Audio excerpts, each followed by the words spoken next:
Are you interested in playing a priest build that isn't for healing? That's right, I'm talking about a pure DPS priest build.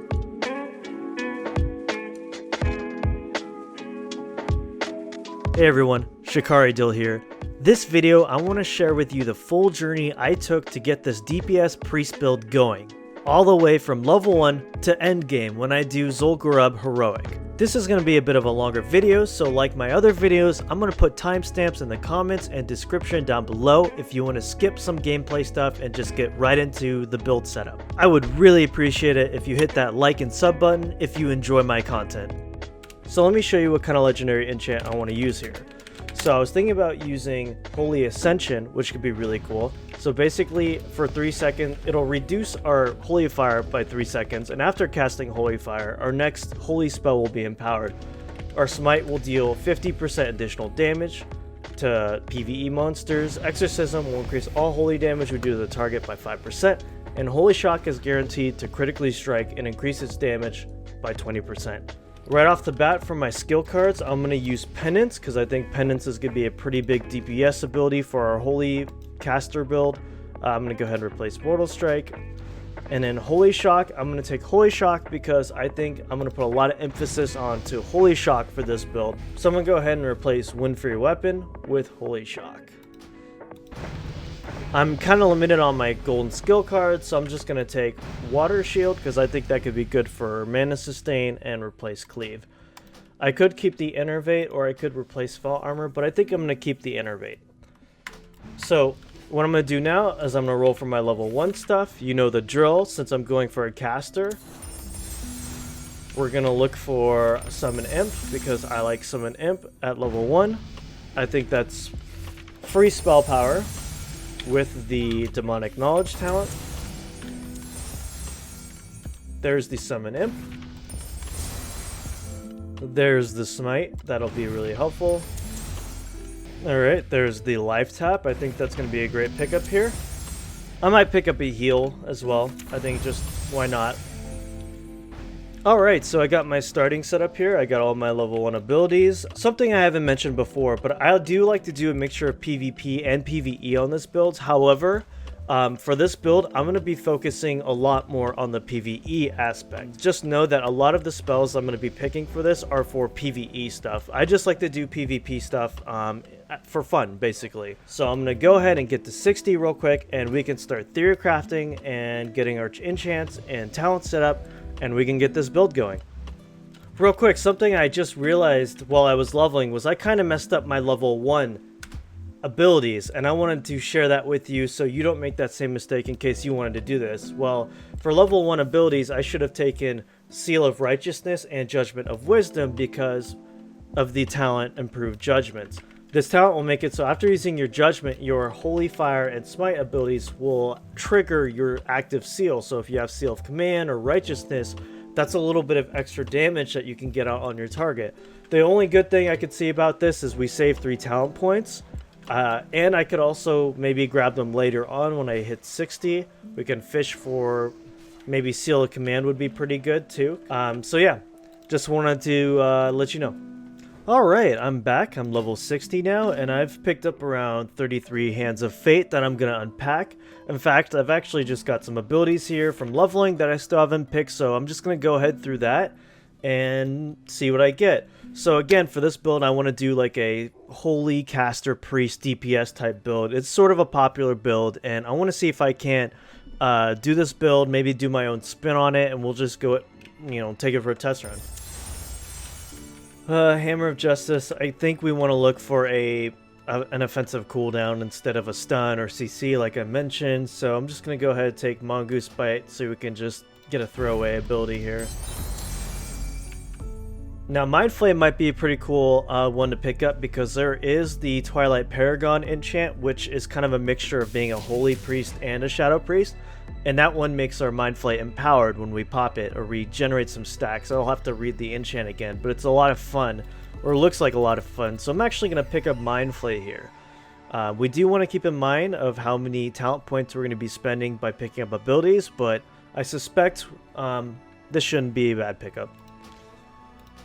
I'll go ahead and pick up the Innervate. I don't know what the mana sustain situation is going to be like on this build. It could be really bad, it could be great, but I'm going to go ahead and take my Innervates. Here we go, Holy Shock. That's our big one right there. Dude, gotta take Astral Recall. Always take Astral Recall. Best spell in the game. Wow, it would give me Blade Flurry again on a caster build. That's just how it be sometimes. So I don't particularly care for Divine Protection. I mean, I don't really need it. I'm just gonna take Backstab here. So there's Penance, and of course I get Inferno on a build that I'm not doing a Warlock build. Just again. Alright, so there it is for all of my abilities. So now I'm going to go ahead and unpack some of these cards. I've picked up... so I have 33 right now, but I do have quite a bit of marks. I have 20k marks, so if I don't get the abilities I'm looking for or need, then I can just go ahead and pick up some more cards. So let's go ahead and unpack some of these cards.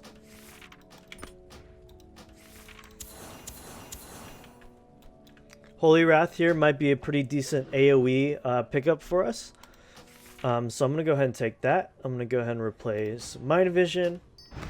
So we got a couple AoE tools now. Wait, hold on. He's dual wielding sheep heads. Double sheep head staff with the glasses and the tusks of Manaroth. This guy is straight up styling. We got Metamorphosis, but you know, I've already done several meta builds now. Hammer of Wrath will actually be a pretty decent pickup here for us. I think as a range execute that does holy damage, this is actually really good for us. So yeah, I'm going to go ahead and pick up Hammer of Wrath, and we're going to swap that with Curse of Agony. Nice, that's a pretty good pickup. Alright, so we got Feral Spirit, which I think would be pretty good for a melee type build, and then Dispersion is actually, I think, a really good defensive cooldown, especially for like a priest type build. We might be able to hit talents that reduce that cooldown. So I feel pretty confident picking up Dispersion as my first legendary here, because I haven't picked up any other legendaries yet, so we still have quite a high chance to get something like Boomkin form, which would be really great for us. So I think I will take Dispersion here. Alright, so after about the 33 cards or whatever it was I went through, I got some decent stuff here. I mean, we got Holy Fire, we got Penance from our skill card, and we also have Holy Shock. But I think the one thing I'm looking for still is if we can get that Seal Judgment combo, that would be really awesome for the build. It's not required, but it could add a little bit of extra damage and some extra spice into our rotation. And then if we could also get Exorcism, that would also be great. So I'm going to go ahead and pick up a few more card packs here, and we're going to see what we get. So Desperate Prayer could be a really interesting town here. Again, but that's more like survival and another defensive tool, and I think I really want to look for something like Power Infusion or something that's going to increase our spellcasting speed or just pump more damage. So though I think this is a pretty good one to get, maybe for PvP stuff, I don't think I want to spend the talent point for it either. Dispel Magic is a pretty cool epic ability, although I'm not really sure how often it's used in PvE situations. There might be a few raid boss mechanics that maybe you're aware of that uses a Dispel mechanic, but I'm not particularly sure, and it's a really cool spell to take in PvP too, but again, I want to focus more on PvE side of things, so I'm going to just go ahead and I'll probably not take that one. Alright, so that's the rest of those cards, and honestly, I mean, we got most of the tools that we need, but I'm honestly still just looking for Exorcism here, or Consecration would also be a really good DPS tool. So, back to the gambling I go. Alright, I'm going to give it 15 more card packs. I swear I'm not addicted, but I'm going to give it 15 more, and then we're going to call it there. And I'll be pretty happy with what we get, but I'm looking for Exorcism. It's not super required, but it would be very nice. Okay, so I got Powered Shield. I know I said something about not wanting to take the utility-based epics, but come on, is it really a pre-spec if you don't have Powered Shield? It's iconic to the build. You need Powered Shield, in my opinion. I know it's more of a defensive tool, but hey, it could be used in raids to negate some damage, right? I'm gonna take it. Okay, this is tough. It wants me to drop Innervate or Life Tap. I don't know if I want to drop the Dispersion, but for Power Word Shield, do I want to get rid of Innervate or Life Tap? Both are super helpful. Okay, so I think what I'm going to do here is, this is a tactical move right here. I want to get rid of one of the rare cards so I can get my chance to get Flame Tongue Weapon higher, right? So, the situation comes down to what mana tool would I rather have, Life Tap or Innervate?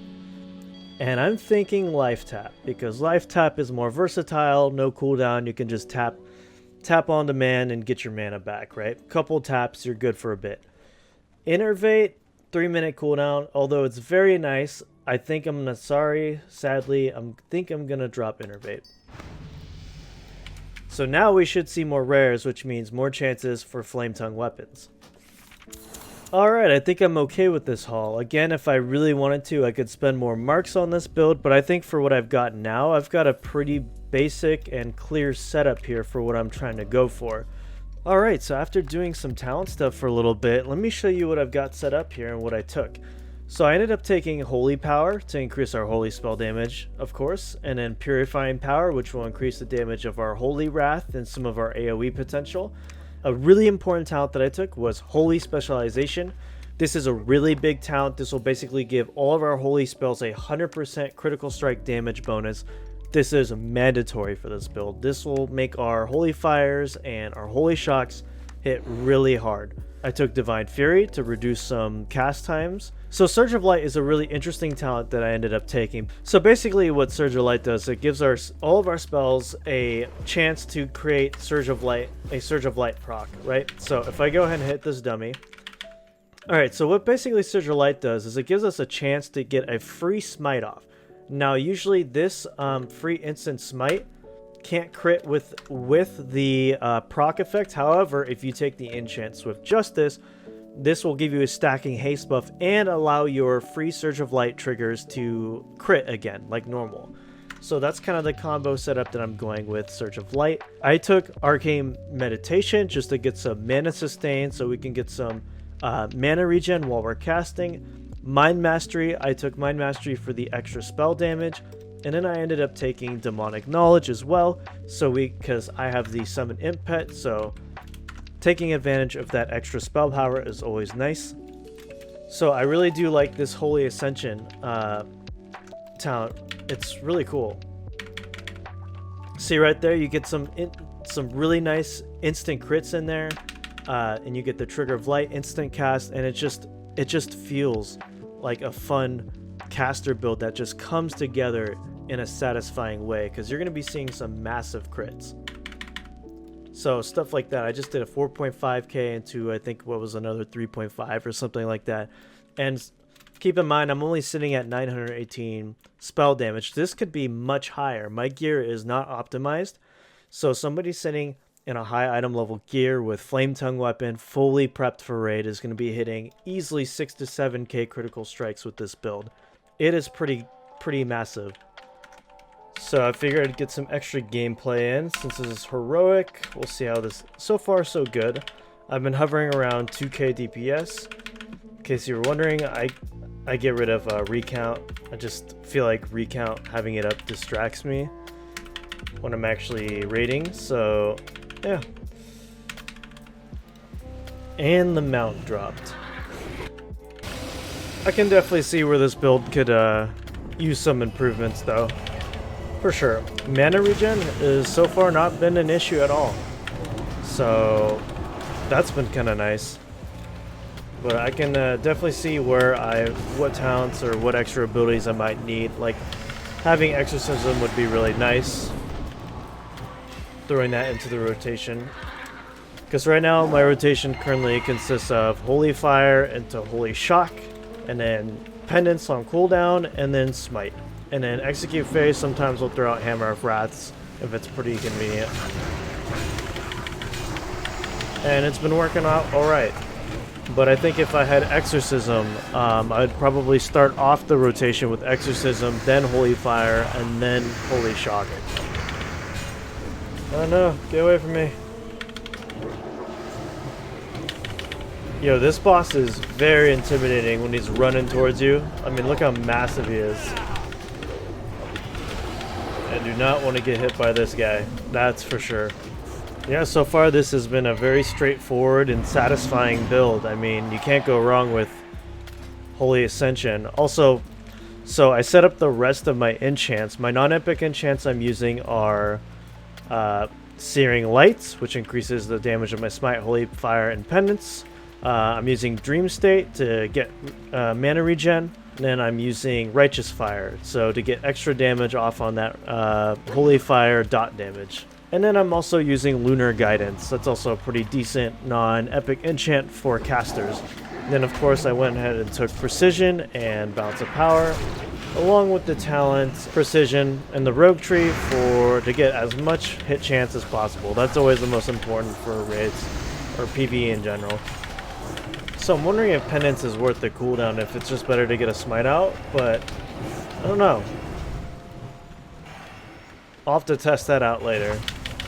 I do like Penance, it just feels natural for this build, but it might not be the best ability. You might just want to throw in another Smite instead of Penance, so something to just think about and test later. Alright, so on that boss I did... what did I do? 1.958k. Ah, so close to 2k, but obviously me getting knocked around a bit, I'll blame it on the knockback, okay? Trust me, this build can do 2k DPS. It's pretty solid. Just throwing it together in one day, it's pretty decent. Shikari Dill pro tips for this boss. Dodge the crap on the floor. That's it.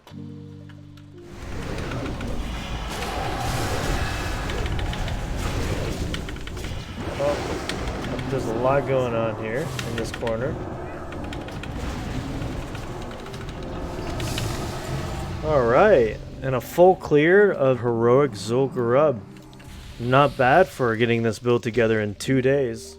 So after getting a good amount of time testing this build, I wanted to break down what I think the positives are.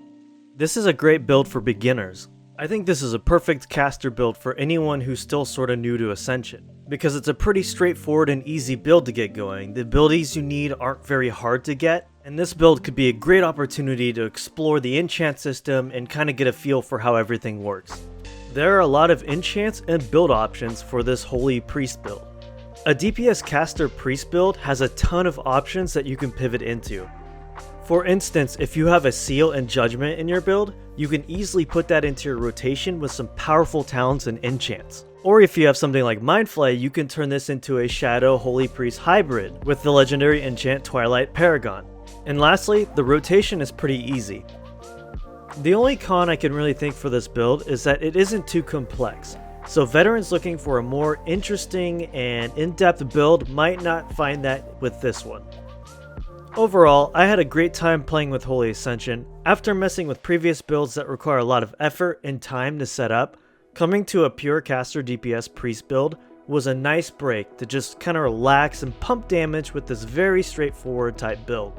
So for as easy as it was to start pumping damage with this build right away and the amount of fun I had with it, I give Holy Ascension a 3.5 out of 5 marks of Ascension.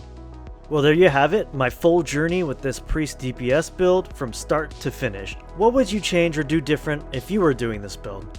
I'd love to hear your feedback and comments down in the comment section below. Thanks so much for watching this video, and I'll see you all in the next one.